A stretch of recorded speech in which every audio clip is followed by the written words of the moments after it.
Le lait, la terre. Parole des producteurs. Parole des producteurs. Parole des producteurs. Et des productrices. Des productrices. Et des productrices. Parole des producteurs. Et des productrices. Écoutez. Nos forces intérieures. Nos forces intérieures. Nos choix de vie. Nos choix de vie. Nos choix de vie. Nos choix de vie.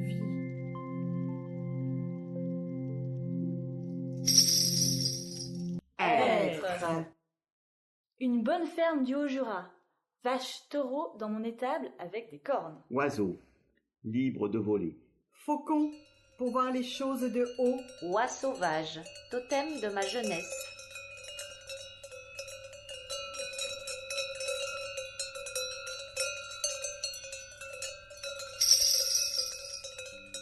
Parole de la ferme de Lésia. Hugo et Delphine. Production de fromage de vache et pain au lait. Je m'appelle Hugo. Hugo. Moi, je serais plutôt un bloc de calcaire pour rester en place, ou des crêtes pour méditer au lever ou au coucher du soleil. Le temps que l'on prend, on n'en perd pas une miette. Je suis originaire d'Arbois, assez cartésien, un peu chauvin, voire conservateur, attaché au territoire. Vu ma taille, le maraîchage, alors je me suis dirigée vers l'élevage. J'avais un intérêt pour les fermes traditionnelles à petite échelle, traite des vaches, transformation du lait, affinage et vente directe du produit. Je suis arrivée à la ferme de Lésia dans le cadre de mon apprentissage à Montmoreau en polyculture élevage, avec la proposition de François Laperrière de m'associer au bout d'un an. Quand François est parti à la retraite, Delphine a pris sa place. Nous sommes ensemble en GAEC avec un salarié à temps plein. Notre travail, c'est une routine quotidienne que j'apprécie, et tous les éleveurs aiment ça. Tous les jours, un éternel recommencement. Les tâches varient, mais on travaille avec le cycle du vivant, végétal ou animal.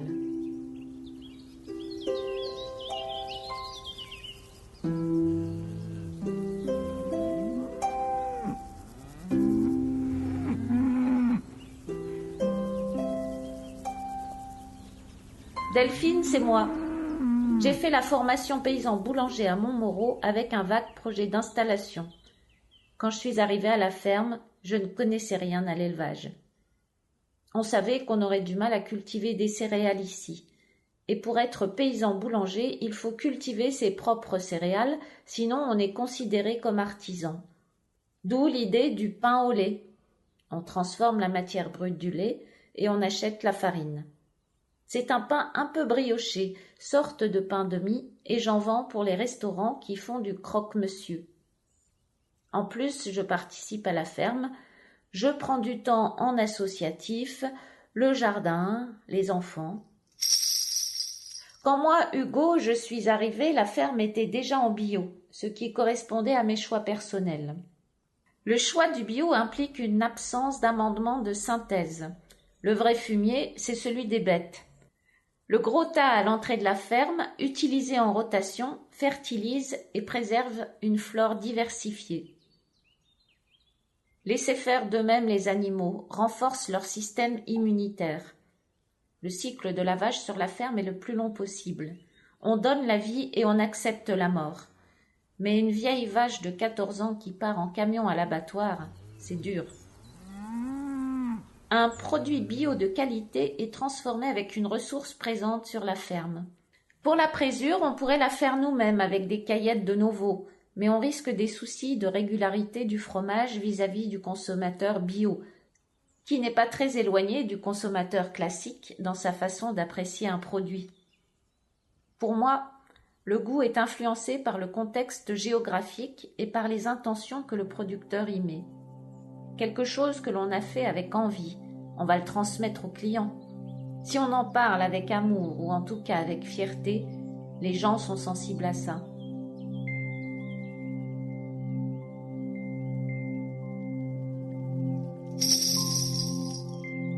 Pour l'élevage des vaches laitières en bio, la tâche des animaux n'est plus autorisée.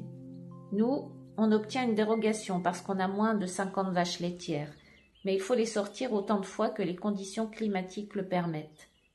Elles se dégourdissent les jambes, moins de problèmes d'articulation.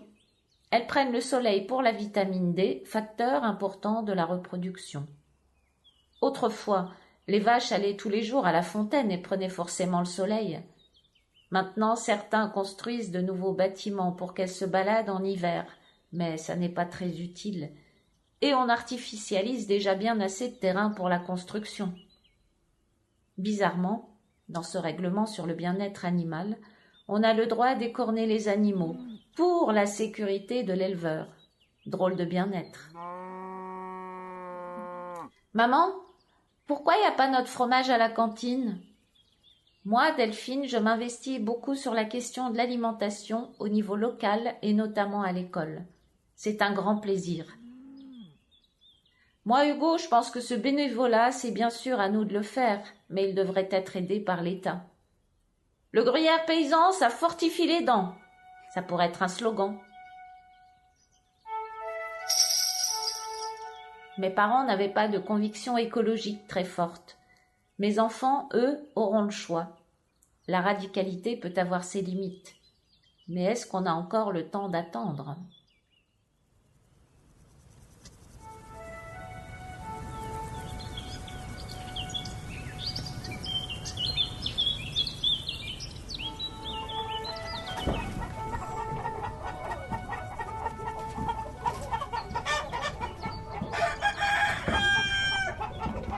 Être. Lave expérience du chaud et du froid. Gros bloc de calcaire pour rester en place. Jade. Cristal de roche lumineux.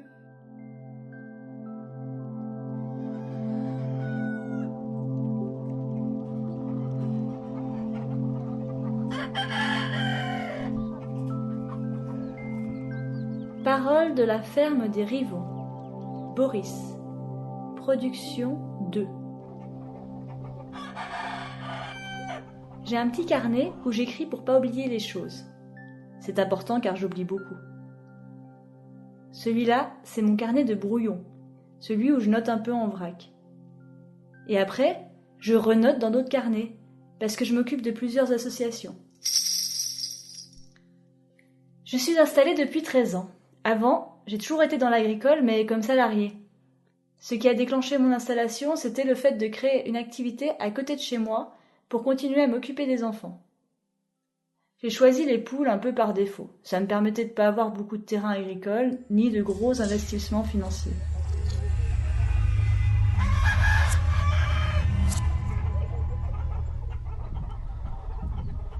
J'élève des poules bio, mais je fais ce qu'on appelle du hors-sol.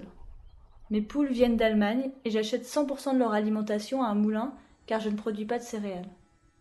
Ça, c'est un petit désaccord avec moi-même. Mais j'ai pas tellement le choix parce que j'ai pas suffisamment de terrain et c'est compliqué de faire des céréales ici.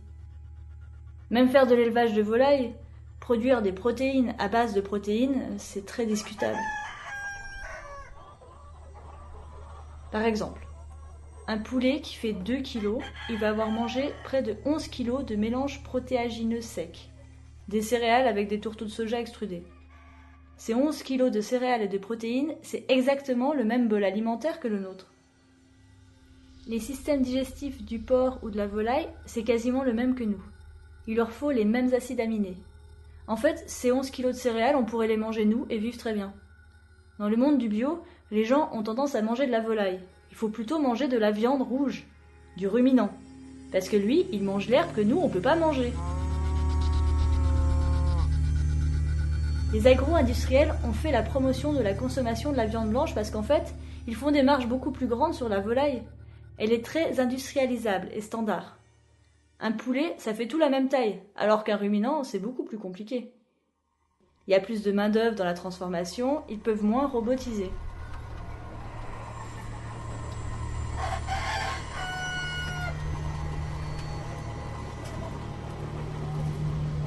Pareil, les agro-industriels, ils adorent les véganes. Ils font 1000 fois plus de marge sur un steak de soja que sur un steak de viande rouge. C'est le top pour eux, parce qu'ils n'ont plus à se faire chier avec des paysans. En fait, C'est beaucoup plus écolo de manger de la viande produite ici avec de l'herbe qu'un steak de soja. Le soja, on le fout dans un silo, il bouge pas, il râle pas, y a pas le bien-être animal. Sauf que derrière, on a labouré des terrains hyper profonds et on a coupé la forêt amazonienne.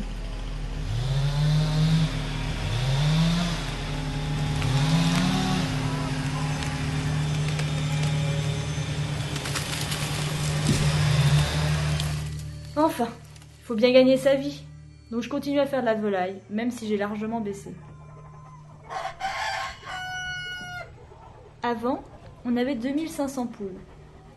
On n'en a plus que 600. J'ai aussi arrêté de faire de la viande. Je fais plus que des œufs. Mais je préférerais faire du ruminant. Pour la distribution, à l'échelle de ma ferme, maintenant, on ne fait plus que du circuit court. Donc on pose tout en magasin. On y passe moins de temps que la vente directe. J'ai de moins en moins de salariés, donc moins de temps pour la distribution. Mais il faut de tout, hein. Il faut des circuits courts, il faut du circuit long. Tant qu'on aura des métropoles, il faudra forcément des distributeurs. On fait quelques marchés, mais c'est anecdotique. C'est trop énergivore. Ramené à l'heure de travail, c'est très mal payé. Quand on est seul sur sa ferme, on calcule pas son temps de travail, on le note jamais. Quand on travaille avec des salariés, on les envoie une fois sur le marché, puis après on calcule un peu et on dit « Ah non, hein, c'est pas la peine, il vaut mieux que vous soyez en vacances ce jour-là. » J'ai pas l'impression du tout d'être un maillon de la chaîne pour aller vers un mode de vie plus responsable. La société actuelle n'est pas très responsable, et je fais partie de la société. Il y a beaucoup de choses qui sont pas logiques. Même en achetant local, on est face à des contradictions énormes. À notre échelle, on peut essayer, on peut influencer certaines choses. Il faut militer tout ça. On peut limiter la casse. Mais, par exemple, je crois pas qu'on puisse espérer dans les années qui viennent un changement au niveau de la politique agricole en France. Et maintenant, il y a un échelon mondial dans le monde de l'agriculture. Les enjeux nous dépassent. Enfin, on est coincés. On peut pas tous aller vivre dans les bois.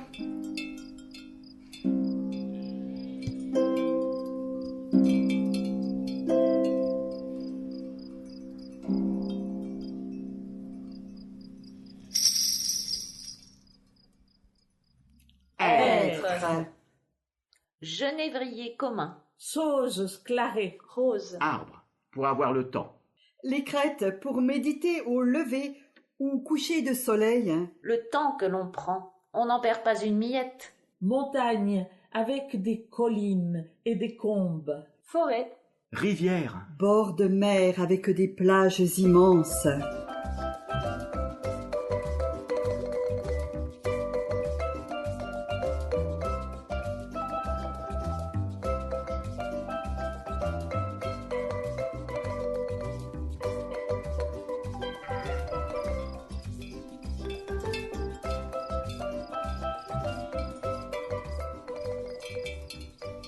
Paroles de Thierry et Emmanuel de la ferme Barbie chez Pampille, production de fromage de chèvre.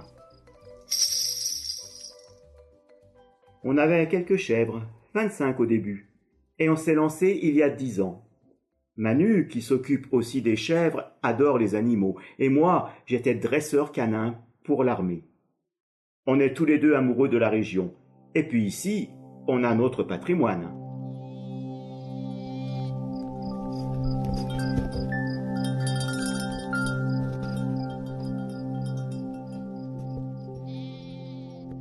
On vient d'avoir l'appellation bio.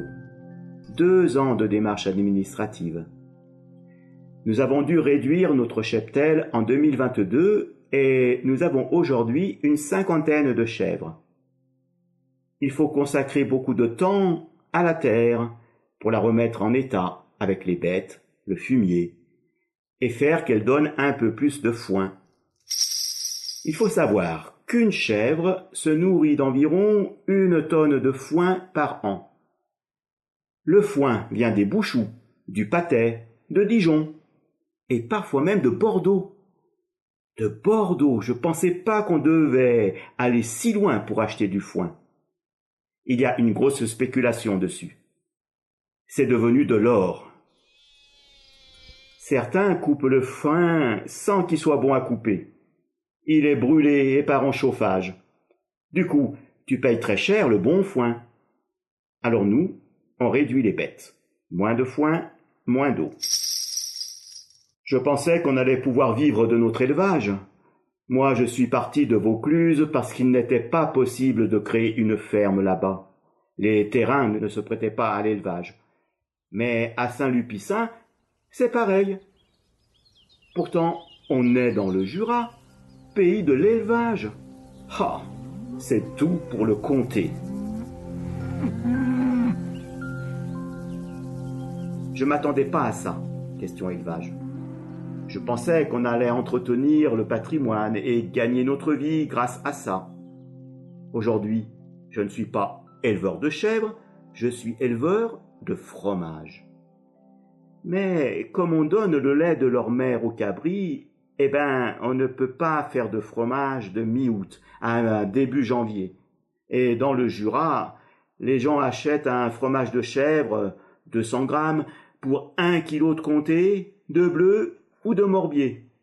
En plus, avec nos bêtes, on gagne rien. 30 cabris ont été vendus en Saône-et-Loire pour 90 €. 3 € le cabri. Tu mets une cartouche au cabri à sa naissance, c'est plus rentable.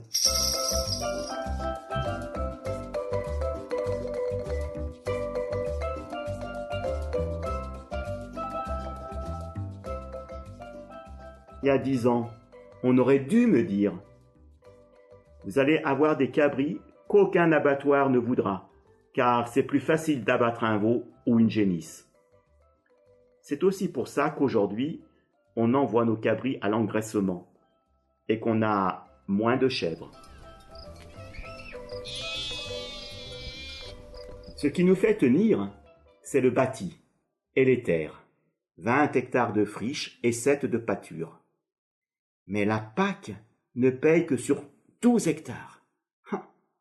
Tout le travail à rouvrir le paysage, c'est à titre gratuit.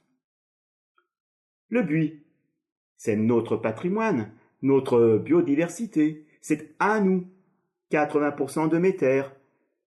Mais il est victime de l'épidémie du papillon, et 12 hectares de buis, ça peut prendre feu. Alors il devient tout noir, et à l'intérieur, il pète comme du verre. Avec la sécheresse, je serre les fesses.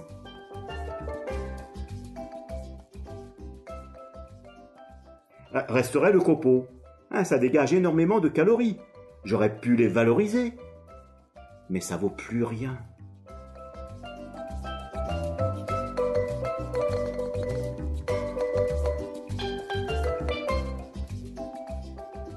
J'ai l'impression d'être complètement décalé du système, d'être un extraterrestre.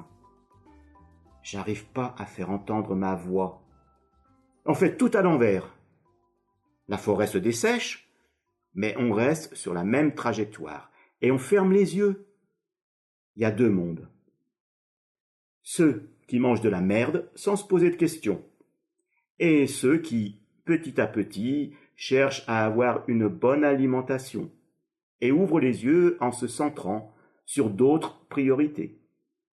Moi, je suis un maillon de cette chaîne responsable qui s'agrandit tous les jours. Mais je souhaite bien du courage à ceux qui se lancent.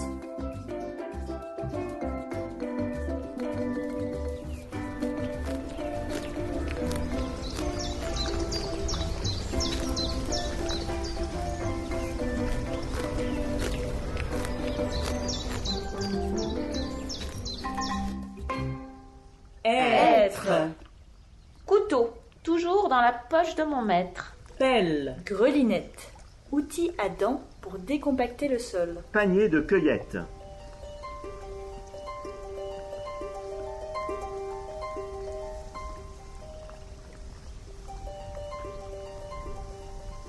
Paroles de Natacha de l'herberie Millefeuille et paroles de Clémentine, production et distillation jurassienne.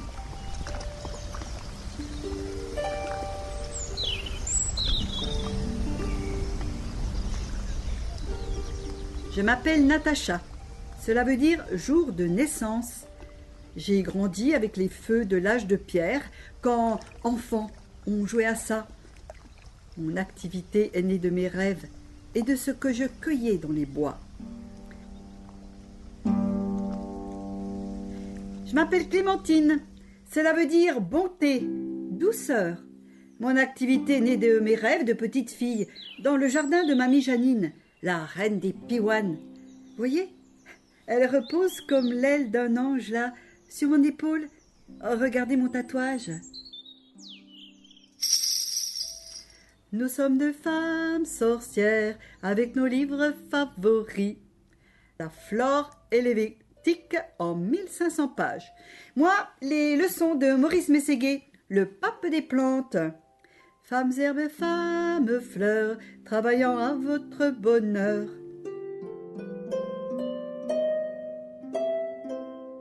Moi, Natacha, je viens de la ville, famille d'artisans.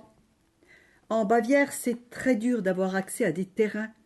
Il faut être millionnaire. Là-bas, j'ai cherché un lieu collectif, mais tous trop sectaires ou trop religieux. Quand je suis venue en France, j'ai rencontré Michel et Corinne à la ferme des Lunettes. Et alors là, mon rêve d'accès à la terre, aux plantes, aux connaissances botaniques et d'associations s'est incarné.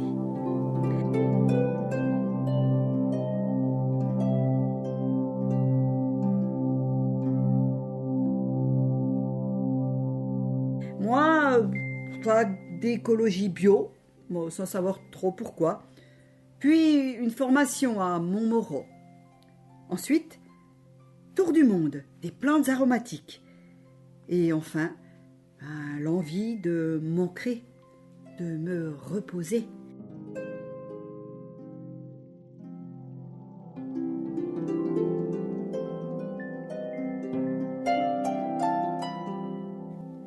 Nous fûmes bouffeuses, curieuses, pour le pire et pour le meilleur. Nous fûmes des découvreuses, et nous en sommes très heureuses. Les idéaux, alors là, pas facile à mettre en place, hein. Quelques compromis quand même, si tu veux vivre de la plante. Faut avoir de la quantité, et bien gérer son temps. Oui, mais il y a 24 heures dans une journée. Et combien de mains, combien de pieds? Hein? 2 mains, 2 pieds? 2 bras. Avec le cœur nous cueillons, observons et trier les plantes, sans maladie ni saleté, choisir le bon moment et les laisser sécher pour une bonne production.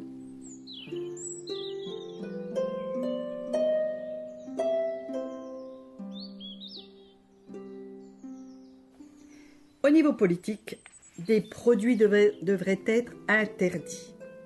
Insecticides, pesticides, trop de soutien aux grands champs, trop d'arrachage de haies, trop de casse-cailloux pour faire des prairies à compter qui enlèvent des zones rocailleuses avec leurs plantes merveilleuses.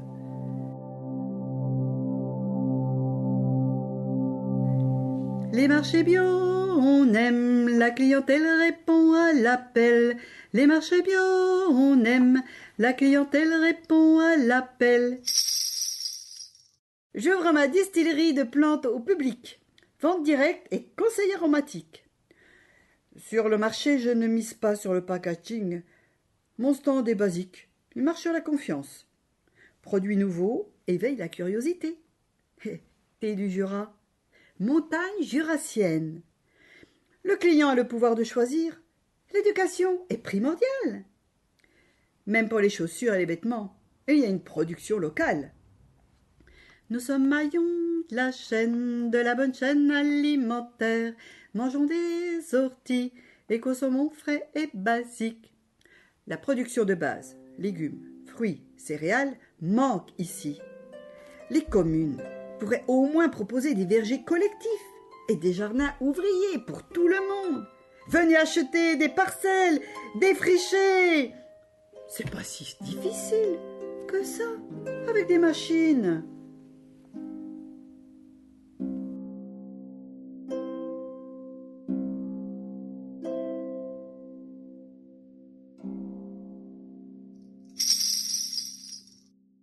Être. Odeur musquée. Pluie sur le sol. rose sucrée, florale, douce. Huile essentielle de sapin.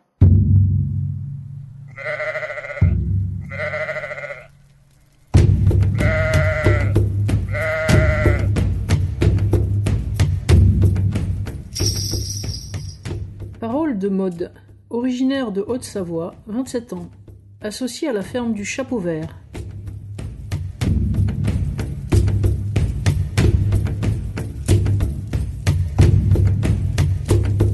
Mes copines étaient bergères en alpage et j'avais moi aussi envie de faire quelque chose du côté de l'élevage, sans formation préalable.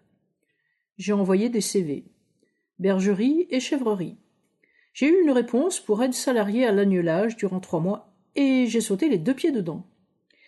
Il a fallu tout apprendre et ils ont été très patients avec moi. Au début, l'alimentation des animaux, le grain, les biberons aux agneaux, puis très vite, le tracteur, et me voilà avec les grosses machines. Au début, 4 heures pour dérouler les balles de foin alors qu'il faut 1h30. J'ai passé 2 ans là-bas. En parallèle, je montais mon projet d'installation à côté de chez moi, un projet de petit élevage de brebis laitières dans l'Ain. C'est beaucoup d'énergie, beaucoup d'argent pour s'installer en agricole. J'ai demandé des aides à l'installation, car mes parents étaient non-agriculteurs. Ce projet s'est soldé par un refus de permis de construire.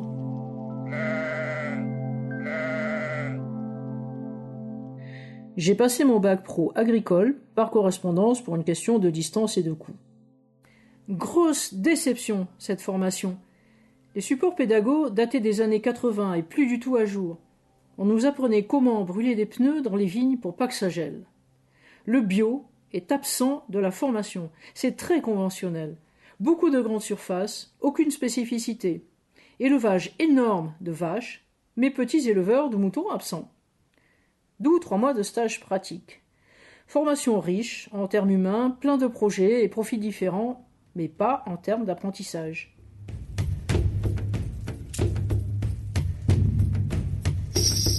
Peu après mon arrivée à la ferme du Chapeau Vert, Patrick m'a proposé d'être son associé. Ici, je nourris tous les animaux sur la ferme et la meilleure façon de les nourrir, c'est les mettre à l'herbe. À 1000 mètres d'altitude, ils sont dehors depuis fin avril, début mai, après la naissance des agneaux. Les brebis laitières ne supportent pas le froid et elles n'aiment pas la flotte.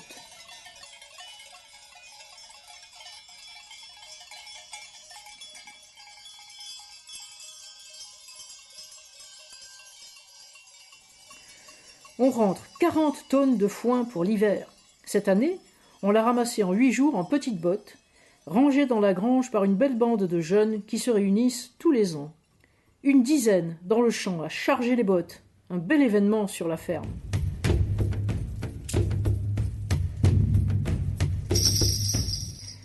On ne peut pas garder tous les animaux. Certains partent pour la viande. Emmener des animaux à l'abattoir, c'est pas toujours facile. S'ils pouvaient être abattus et transformés sur place, ce ne serait pas du luxe. 1h30 de route pour les amener à l'abattoir. C'est très stressant pour les animaux et en plus, ça baisse la qualité de la viande.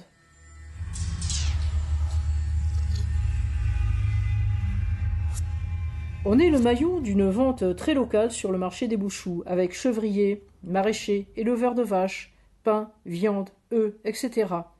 Maillon ultra fermé, d'une chaîne très très courte. Entre nous tous, on arrive à se nourrir, mais heureusement, un joli réseau de producteurs œuvre à faire évoluer notre manière de s'alimenter, la nourriture des cantines de village. Et le monde attire le monde. On accueille des visiteurs qui viennent travailler ou loger à la ferme pour participer à la vie agricole. Woofers, salariés, amis. Les gens sont très friands d'infos techniques pour comprendre notre métier et souvent très surpris. Ils découvrent un métier passionnant, d'une grande latitude et inventivité face aux réalités physiques, surface dont on dispose, climat. On se rend compte de la méconnaissance qui nous entoure et c'est assez impressionnant. En plus de l'accueil paysan, Patrick, mon associé, développe un concept pédagogique d'accueil de classe. Ancien accompagnateur de montagne, il aime échanger avec les enfants, souvent coupés de la nature. Ce partage est chouette, et les gens qui repartent d'ici sont davantage ouverts au bio.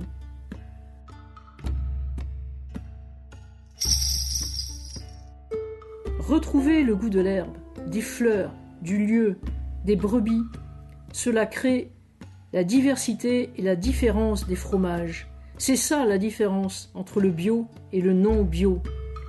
Quand je vois les paysans qui tournent avec leurs énormes machines, et moi qui me promène avec les chèvres, c'est plutôt bien.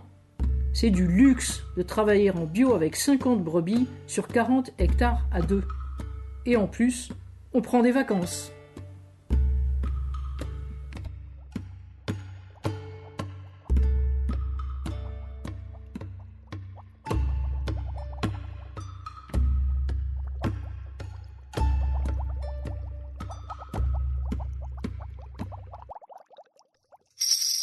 Être. Une émotion? Je sèche. Quand je vais chercher les moutons le soir, méditation. Excitation. Nostalgie. Amour, ça embrasse tout.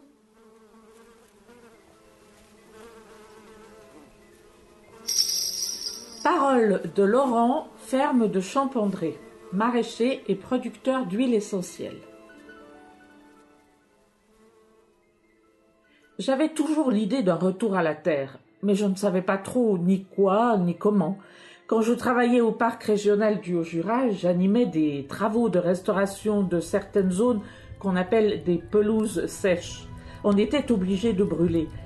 Et le crépitement des huiles essentielles, du genévrier et du pin sylvestre m'a donné le déclic.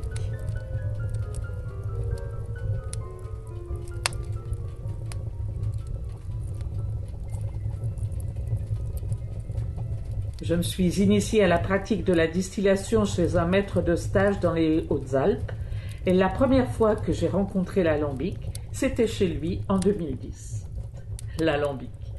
C'est ce qui me permet de produire des huiles essentielles et des eaux florales. J'ai la particularité de distiller dans un alambic en inox. C'est un objet un peu complexe, mais en même temps facile d'utilisation.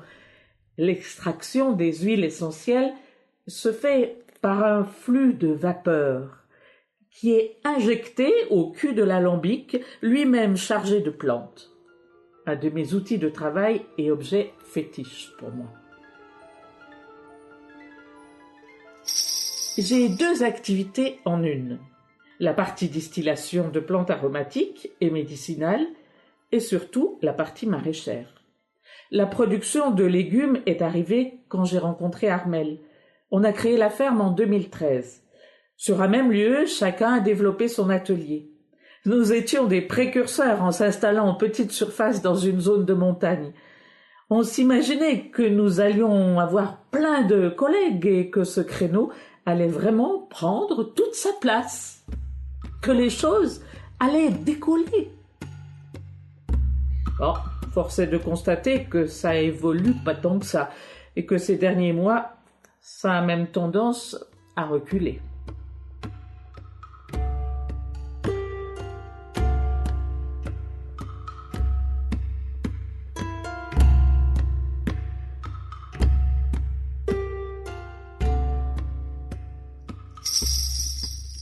Le choix du bio? C'était évident. Les huiles essentielles et eaux florales sont destinées à des produits cosmétiques ou de bien-être. Assez logique qu'elles ne contiennent pas de molécules chimiques de synthèse. Pour la production maraîchère, on propose des produits les plus sains possibles. Ma philosophie, c'est travailler toutes les interactions avec le vivant. Ça peut paraître assez sympa et bucolique vu de loin, mais concrètement, ça ne l'est pas du tout. Au jour le jour, c'est tout un tas de questions, d'observations pour voir comment les choses interagissent entre elles, comprendre comment intervenir malgré champignons, insectes, parasites omniprésents que l'agriculture chimique de synthèse a bien évidemment balayé. Tiens, Voilà une des grosses problématiques sur la ferme, la courtilière. L'idée, ce serait de ramener des prédateurs naturels comme la poule, la musaraigne, le hérisson et un tas d'espèces d'oiseaux. Et pour ça, il faut recréer de petits îlots de biodiversité, recréer des linéaires de haies, faire des fauches différenciées de prairies. Bien sûr, notre engagement et nos choix techniques sont mis à mal. Certains jours, je me dis que un bon insecticide... Ah bon, mais c'est une idée qui ne dure pas longtemps.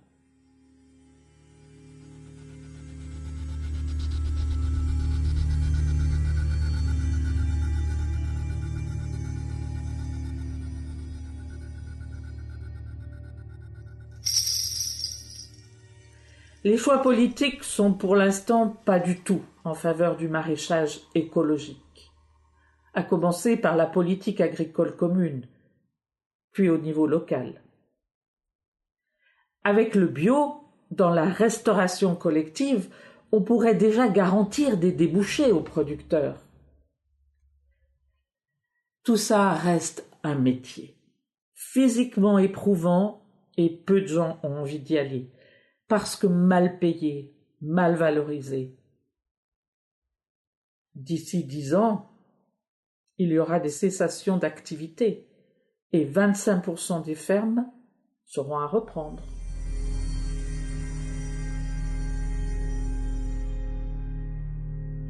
L'agriculture, c'est vraiment une façon de structurer un territoire, de faire en sorte que tout prenne sens. Un enjeu crucial, d'autant plus avec l'évolution du climat. C'est clairement dit par le gouvernement. On est sur une agriculture de plus en plus industrialisée, robotique, numérique, génétique, les 3 hic. Ça veut dire des structures de plus en plus grosses, des gens qui ne sont plus paysans, mais managers. Moi, en tant que producteur, si les choses, je les fais en conscience, qu'elles sont politiquement orientées, je suis un maillon de la chaîne pour changer les modes de vie. Mais il faudrait qu'on soit bien plus de maillons, plein d'autres maillons.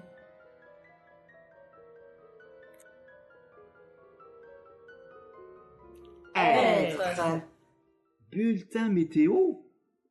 Waouh, compliqué. Vaste question. Soleil, beau temps le jour, pluie la nuit. Surtout pas l'orage cataclysmique annoncé. Si j'étais un bulletin météo, actuellement, j'aurais peur.